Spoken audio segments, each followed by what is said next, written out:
Advance is all about fulfilling the plans God has for you. God has amazing plans for each and every one of you.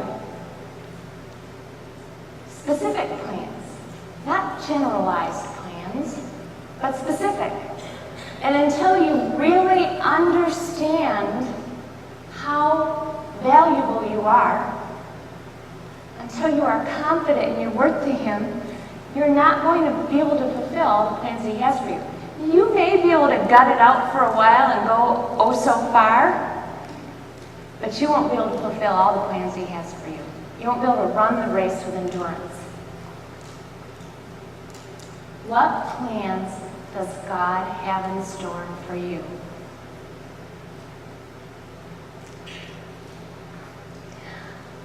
I have always wanted to be an author. Not always, but in my adult life. I saw a movie, Funny Farm. Did anybody see the movie Funny Farm with Chevy Chase? It's a really old movie. But there was something about it that I just loved. And to make a long story short, it was a zany film, but the woman in this story, she went into an antique store, saw a stuffed squirrel, and thought, I think I'm going to write children's books about a squirrel. And they showed her in her office typing. And I mean, Tom and I saw this movie years and years ago, and I connected with it. Something happened inside of me, and I thought, oh, I can see myself doing that. Not writing about a squirrel. I didn't know what I would write about, but it seemed like a romantic picture, and I thought, yeah, I'd love to write about what I have no idea. I am a published author right now, and in February I have 2 more books coming out, which is really exciting, but that is not where my journey of advance started. My journey of advance started in my troubled marriage. I wrote a book on marriage. That is the book that I wrote. But I mean, the first 11 years of my marriage were extremely difficult. And it got to the point where I thought, okay, I can't live like this anymore. And I began to open up to a small group of women. And Angie, this is why I singularly relate to your story. There is such beauty and strength in a small group of women. And I hope you all become involved, either as a mentor or as a participant, but we need each other. We need each other. And so I began to open up to a small group of godly women who were able to reflect back honestly to me about my life. And it was helpful. You know, they say you can't see the trees for the forest, and I couldn't. And their perspective was so helpful to me. At the same time, things were bad enough that I went and saw a Christian counselor, and I got a lot of great help from her. It was awesome. I can't say enough about Christian counseling. And I received help from her. And at the same time, I dug deep into the Word of God for myself. See, I had heard good teaching in church. I went to church regularly as an adult. I heard good teaching, but I didn't know how to make it practical and relevant to my life. I looked at everybody else's marriages and thought, they've all got it together. And so I didn't dare open up and say, yeah, but you don't know my marriage, and I don't know how to make that work in my life. How do I do that? And so I just remained quiet. So I began to dig into the Word for myself and find out what it had to say to me in my particular situation. And it was amazing what I learned. And to make a very long story short, God did an amazing work in our marriage. An amazing work in our marriage. We've been married almost 31 years now. And God helped us to get through that time. You can read more about my testimony in chapter 8 of my book, where I go through it in detail, but God did an amazing thing as I began to implement His Word in my marriage. And not everybody's story will turn out like mine. I understand that. But this is what God did in my life. These are the things that he used. And so my journey of advance began in my marriage. I began studying the Word, and I began opening up to other women. And then I homeschooled our children through 8th grade, and our youngest was going to high school. And I thought, what am I going to do with my life now? Here I've devoted myself to teaching. Now what? I cried for a day, and then I was jumping for joy as my youngest was in high school. And he was doing pretty good, so it was like, okay, now what about me? What am I going to do now? And a friend suggested that I just sit tight for a while because she said, once you make yourself available, it's all over. You will be asked to do everything.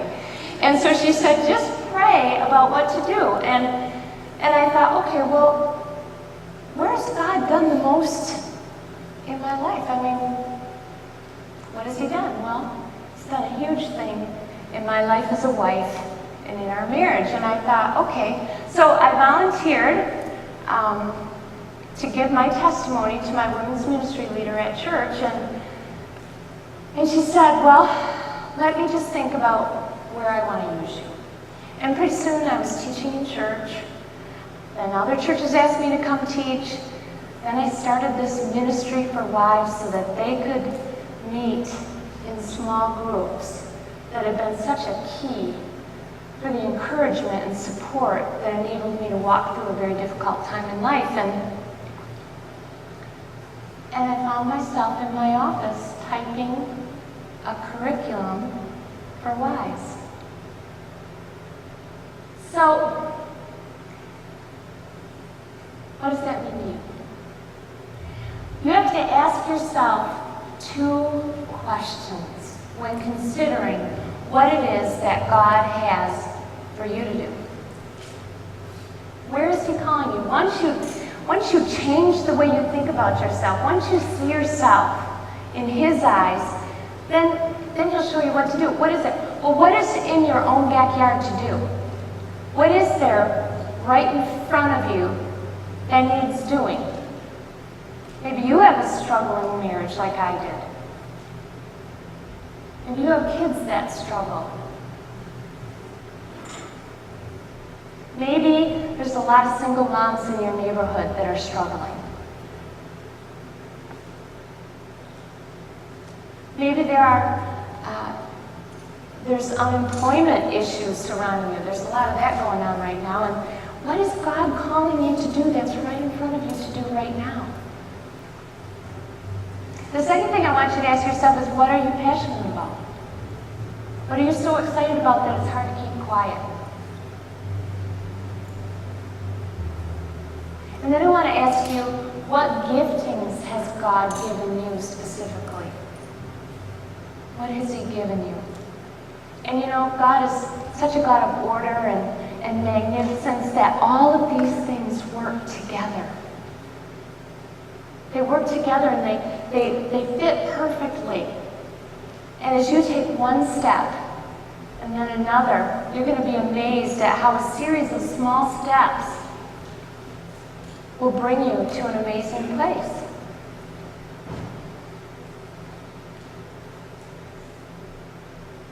Look at those things. Look at the giftings that God has given you. You all have them. Every one of you in this room has giftings given to you by God. You've all got stuff going on in your own front yard. There are needs represented where you live. They say that you're either about to enter a struggle, you're in one, or you're exiting one. And so there's stuff going on all the time that you could be involved with. Pray and ask God what it is that he would have you to do and fulfill the plans he has for you. You might be saying to me, I don't have enough time. Sandy, I've got small kids at home and there's no way I can think about advancing right now. You know what? We're all needed. We're all needed to arise to positions that God can use us, no matter if you have small kids or not. I mean, I had small kids too, and I was just studying the Word at home, finding out about marriage and what God was saying to me in my particular struggle. But maybe you need to cut out other activities that you're currently involved with. I know you young girls are on Facebook a lot because I get messaged from you at 12 at midnight and 1 in the morning, and I know that's when it's quiet and you can do it. But if you could scale back on that a little bit and devote some time to something that you're passionate about, something that you feel God is calling you to, you are needed. I don't know what you guys think, but I look around at the signs of the times and I'm thinking God needs confident women to advance in their passions. People need encouragement and hope like never before. And you can be a part of God's plan.